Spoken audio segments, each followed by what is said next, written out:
In 1986, American television aired one of the strangest and simultaneously most highly rated broadcasts in history. A 2-hour live broadcast watched by more than 30 million people. Not the Super Bowl final, not a presidential debate, and not even a shuttle launch. Viewers were watching as a wall was being demolished in the basement of a Chicago nightclub. A wall that supposedly concealed Al Capone's secret room.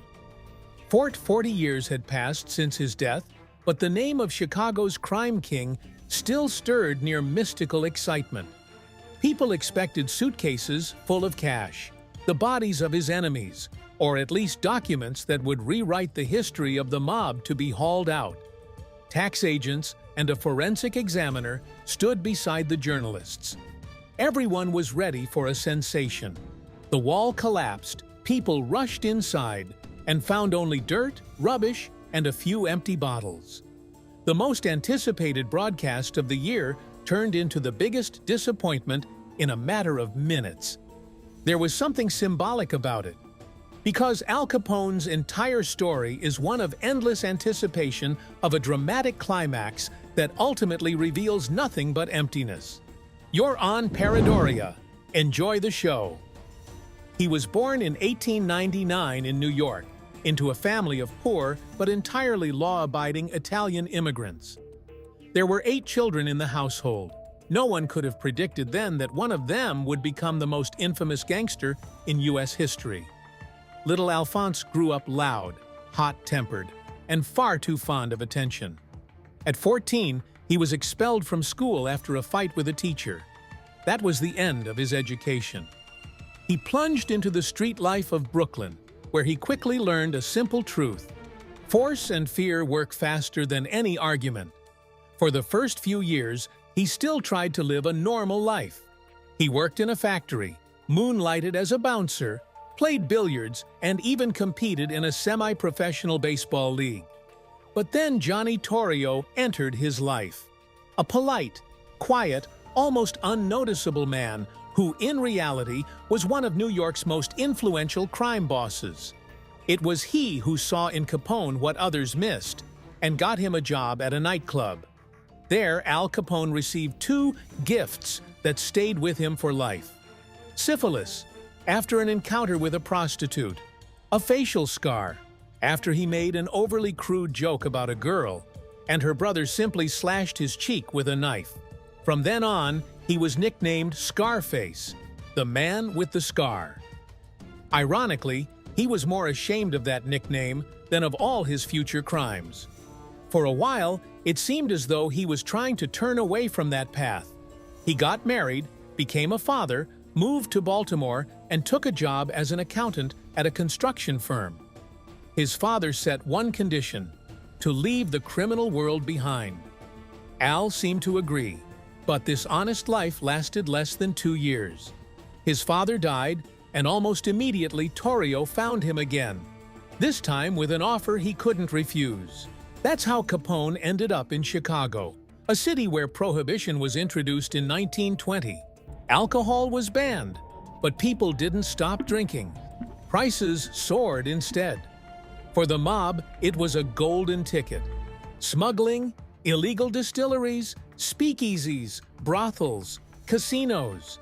Within just a few years, all of this turned street thugs into millionaires. Capone's rise was almost instantaneous. After the murder of the gang's boss and an assassination attempt on Torrio himself, Capone became the central figure of Chicago's Mafia at just 26 years old.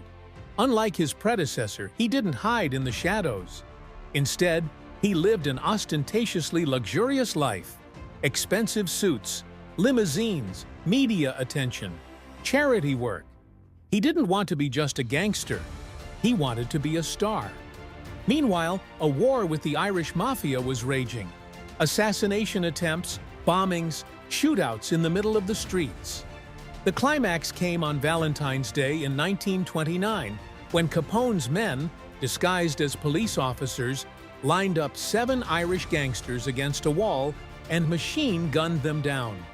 It was too much even for Chicago. Photos spread across the entire country, and public opinion shifted dramatically.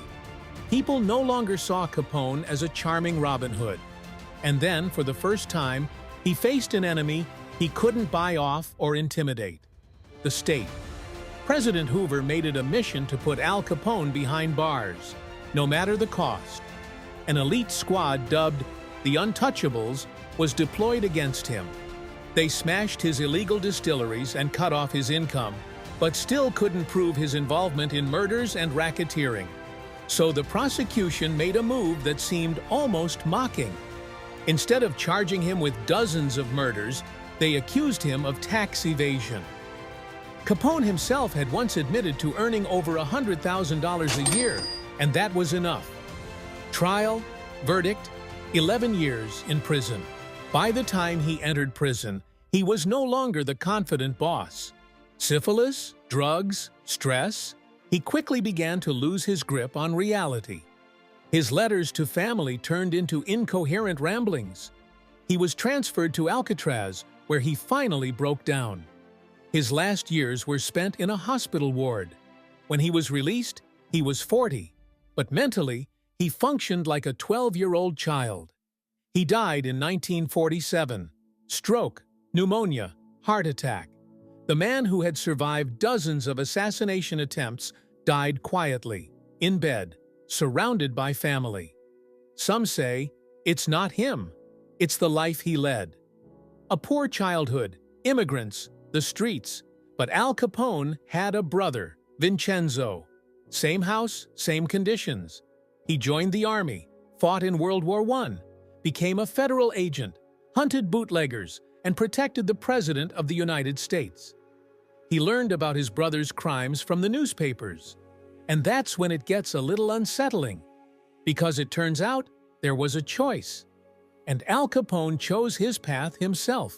For 5 years, he held Chicago in an iron grip. He drowned the city in blood. He lived in luxury.